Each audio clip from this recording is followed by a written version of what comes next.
Merhabalar kıymetli izleyicilerim ve takipçilerim. Binnur'un Mutfağı kanalıma ve mutfağıma hoş geldiniz.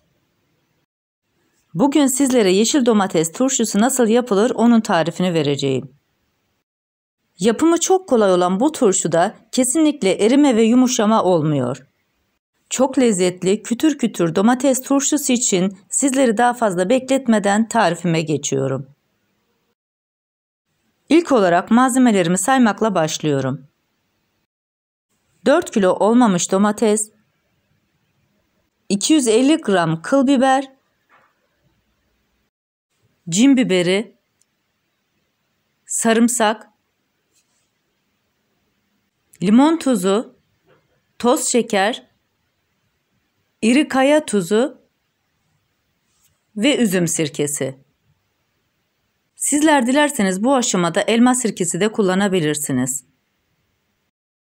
Ham domatesleri güzel bir şekilde yıkadım ve suyundan süzdürdüm. Daha sonra derince bir kap alıyorum ve domatesleri 2 parçaya bölüyorum. 2 parçaya bölmüş olduğum domateslerin kök kısmını temizliyorum. Ve daha sonra ince ince doğruyorum. Benim domatesler biraz büyük olduğu için bu şekilde doğruyorum. Eğer domatesleriniz daha küçük olursa doğramanıza gerek yok, fakat birkaç tane delik delmeniz gerekiyor. İğneyle ya da çatalla deldiğimiz bu deliklerden domatese turşunun suyu geçmiş olacak ve böylelikle turşunuz daha güzel olmuş olacak. Ya da benim gibi küçük küçük de porsiyonluk şeklinde doğrayabilirsiniz. Domateslerin hepsini bu şekilde doğradım ve hazırladım. Bunları bir kenara alıyorum. Daha sonra 250 gram kıl biberini alıyorum ve sap kısımlarını keserek doğruyorum. Biberleri 2 parmak büyüklüğünde doğruyorum. Benim kullandığım bu biberler tatlı, sizler isterseniz acı da tercih edebilirsiniz. Bütün biberlerin hepsini bu şekilde doğradım ve hazırladım. Bunları da kenara alıyorum. Daha sonra cin biberlerini hazırlamaya geçiyorum. Cin biberlerini doğramıyoruz, sap kısmını biraz küçültüyoruz ve iğne yardımıyla 2-3 tane delik açıyoruz. Böylelikle biberin acı suyu turşumuzun içerisine geçmiş olacak.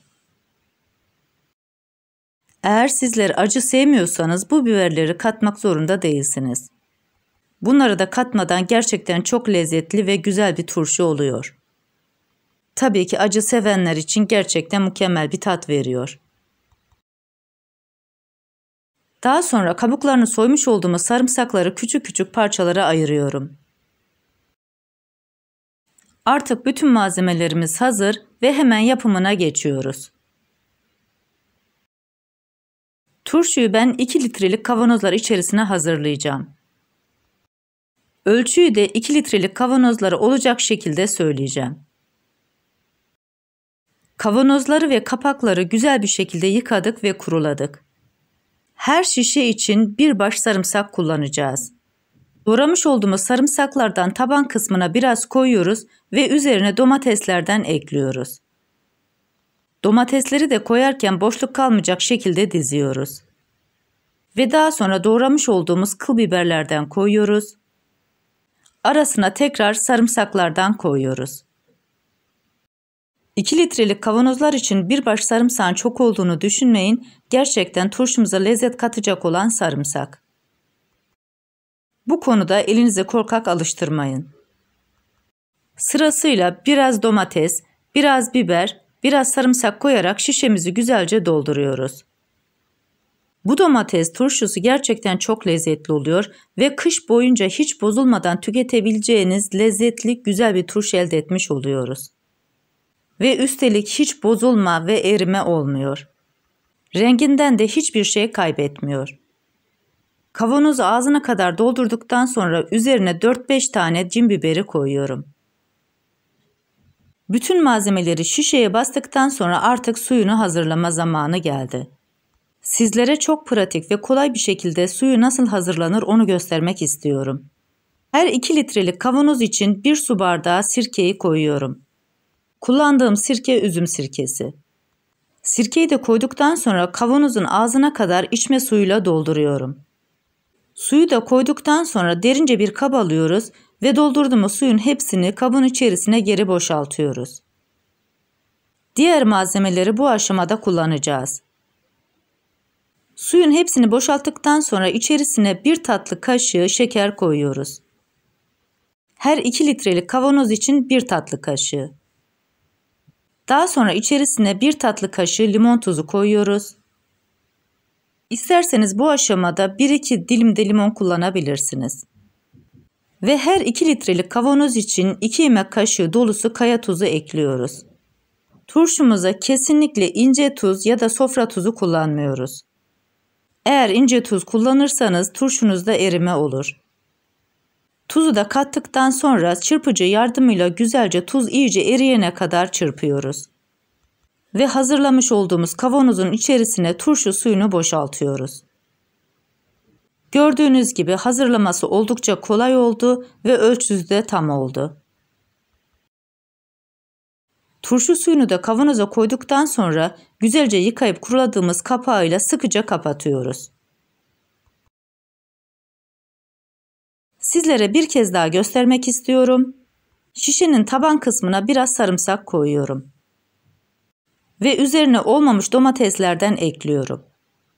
Sırasıyla biraz kıl biber, biraz sarımsak ve biraz da domates koyarak şişeyi dolduruyorum. Bu turşunun tadı da gerçekten çok güzel oluyor. Eminim sizler de bu lezzeti tattıktan sonra favori tarifleriniz arasında yerini alacaktır. Buraya kadar videomu izleyip beğendiyseniz ve hala kanalıma abone değilseniz abone olup beni desteklerseniz sevinirim. Turşu kavanozumuzu elimizle şöyle güzelce sıkıştıra sıkıştıra doldurduk. Bu tarifimi yapıp deneyecek olan herkese şimdiden afiyet olsun. En üst bölümüne 4-5 tane cin biberi ekliyoruz. Biraz da üzerine sarımsak ekliyoruz. İçerisine 1 su bardağı da üzüm sirkesi ekliyorum. Tarifimde kullandığım su bardağı ölçüsü 200 ml. Sirkeyi de turşunun üzerine koyduktan sonra içerisine içme suyu koyuyoruz. Daha önce de söylediğim gibi içerisine mutlaka içme suyu koyun, yoksa turşularınız erir ve çabuk bozulur. Ya da arıtıcı suyu da kullanabilirsiniz. Üzerine suyu da koyduktan sonra derince bir kabımızın içerisine tekrar bütün suyu boşaltıyoruz. Sizlere anlattığım bu püf noktalarına dikkat ederseniz sizler de gerçekten bir ayın sonunda çok lezzetli ve güzel bir turşu yemiş olursunuz. Ve sırasıyla diğer malzemeleri ekliyoruz. 1 tatlı kaşığı limon tuzu, 1 tatlı kaşığı toz şeker, 2 yemek kaşığı dolusu kaya tuzu. Kaya tuzu ve limon tuzu iyice eriyene kadar karıştırıyoruz ve kavanozumuzun üzerine boşaltıyoruz.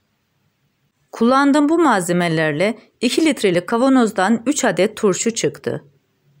Turşunun güzel olması için sizlere bir de püf noktası vereyim. Kullandığınız malzemelerinizin çürük ya da çarık olmaması gerekiyor.